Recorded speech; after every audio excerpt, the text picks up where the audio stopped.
Well, drillers make killers, and nobody works her takedowns harder than this young woman. She has become a force in this division, and even though the opposition oftentimes knows what's coming, no one's able to stop that shot. Nobody's able to stop that takedown attempt. No one's able to stop that single leg. She said in the fighter meetings, I have drilled that takedown 5,000 times. Amazing. Over and over, I hit a single leg.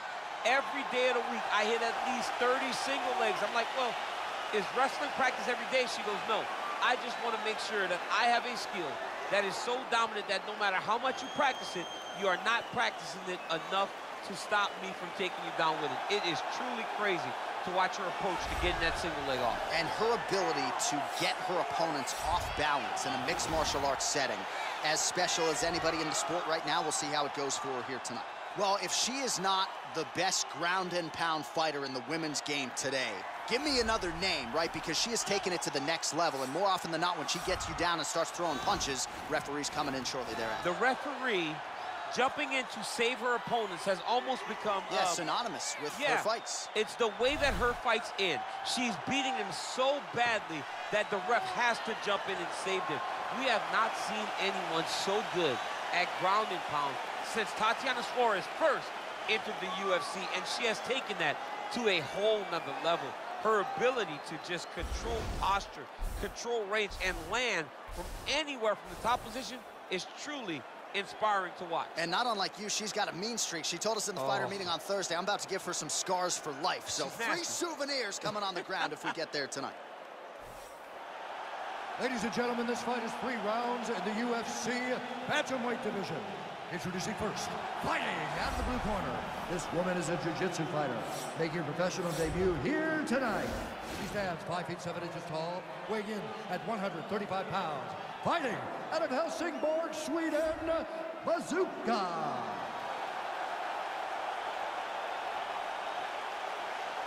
And now introducing her opponent, fighting out of the red corner, a wrestler holding a professional record of 13 wins, 3 losses. She stands 5 feet 8 inches tall, weighing in at 135 pounds.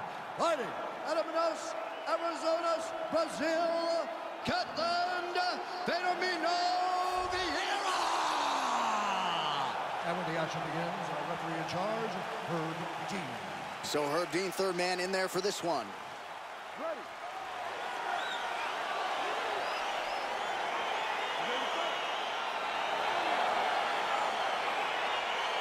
All right, so here we go with round 1. We sat down with these two fighters on Thursday, and you asked the grappler if she was going to strike, given that she was facing a Brazilian Jiu-Jitsu black belt, and she said, I'm going to welcome her into my world. We'll see how it goes for her. Yeah, she may need to use this grappling in reverse, and I understand having confidence. But when you go to the ground with this young lady, it's something completely different. She's constantly throwing up submissions. Also, she uses... Oh! You can never know what you're going to see with this young lady. Is she going to finish the fight?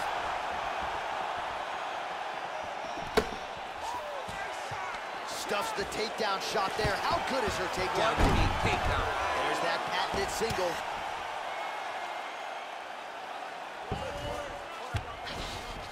All right, she's in a full guard here, DC. She's going to be looking to pass, try to get to the next position. Lands a strike now from the bottom. Nice work there by Vieira.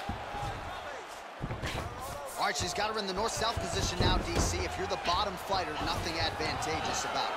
It's not a good position to be in when you're in the bottom position. You got to try to force some sort of improvement. You got to force some sort of action that will allow you to return to your feet. It's very tough. It's very difficult. But if you're patient, there will be an out presented to you at some point. Strong bottom work here, staying busy. Well, her opponent is squirming, and this might be the beginning of the end. The ground and pound strikes continue to land at will. She's landing it over and over again. She needs to make sure that when she's chasing the finish, she doesn't get excited and lose the position. How good is her movement here on the ground, right? Shades of Ray Borg, just transitioning so beautiful. Yeah, she's so good at transitions and movement. Her ability is unmatched.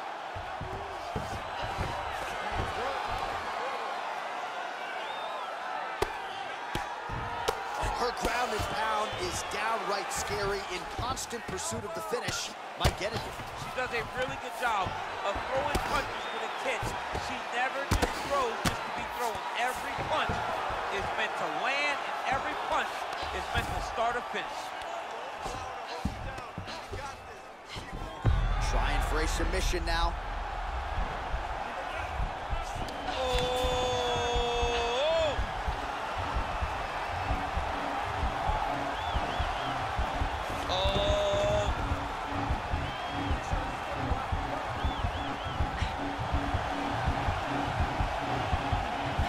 Might just be a matter of time.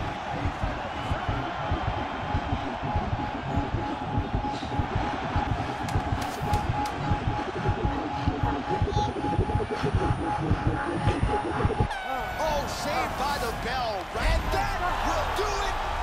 Over. Oh, my goodness. Yeah, really nice job by her there to execute the submission. Clearly she had an opening and she closed the show pretty effectively there. That is one of the bigger wins of her UFC career.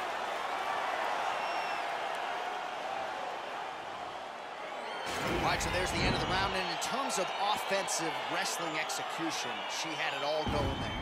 Yeah, she had it all working. She did everything she wanted to do. She was racing to position.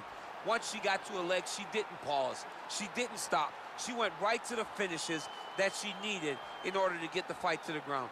I mean, that was a great display of offensive wrestling. So there she is, your winner by way of submission. A huge result for her here tonight. And you got to think that'll mute some of the naysayers she had coming in. Ladies and gentlemen, the referee has called a stop to this contest, declaring the winner by tap out due to a Darce choke, Bazooka! Oh, well, there she is. A lot of people felt like this fight was destined to go the distance. She had other ideas. She said that if this fight went to the ground, it did not matter how good her opponent is. She was going to submit her. She did exactly that. She feels like she's levels above the rest of the game in the grappling.